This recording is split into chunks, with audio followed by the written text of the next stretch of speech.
Good morning everyone. আজকে আমরা একটা জিনিস দেখব, যেটা আমরা দেখতে পাচ্ছি ল্যাপটপের মধ্যে। আমাদের যেখানে সার্চ বারের উপরে গুগল লেখা আছে, ঠিক আছে? আমাদের এই গুগলের মধ্যে আমরা যে কোনো ইউআরএল বা যা খুশি আমরা যেটা সার্চ করতে চাই সেগুলো আমরা সার্চ বারের মধ্যে লিখে থাকি। তো এই গুগলটাকে যদি আমি ইচ্ছা মতো যে কোনো নাম দিতে চাই, তাহলে সেটা আমি কি করে করব? Let's start. প্রথমে আমাকে সার্চ বারে গিয়ে লিখতে হবে মাই ডুডল। সার্চ বারে গিয়ে দেখো অলরেডি আমাকে শো করছে মাই ডুডল। শো না করলে তোমাকে লিখতে হবে মাই ডুডল বলে।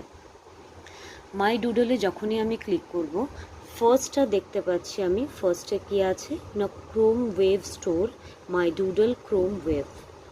ফার্স্টেরটাই আমাকে ক্লিক করতে হবে।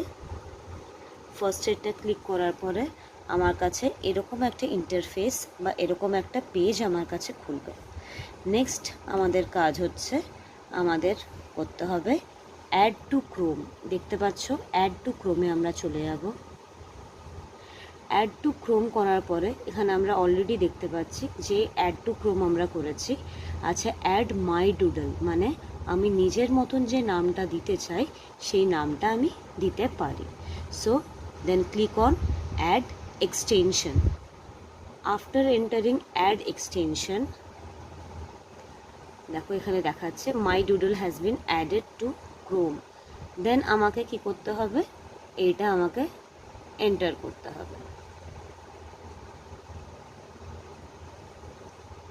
my doodle, দেখো এখানে এসছে text, image, clock.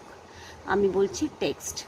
So my ডুডলের জায়গায় আমি আমার ক্লাসের নাম লিখব।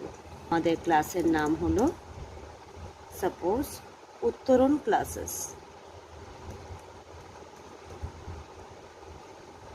উত্তরণ ক্লাসেস লিখে ফেলেছি আমরা উত্তরণ ক্লাসেস। দেন আমরা কি করব, এখানে গিয়ে শো প্রিভিউ করব। Okay, then click on show preview.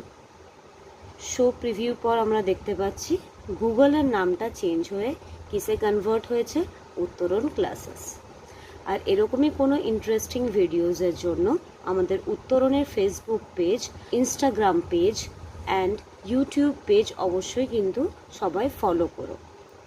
Thank you.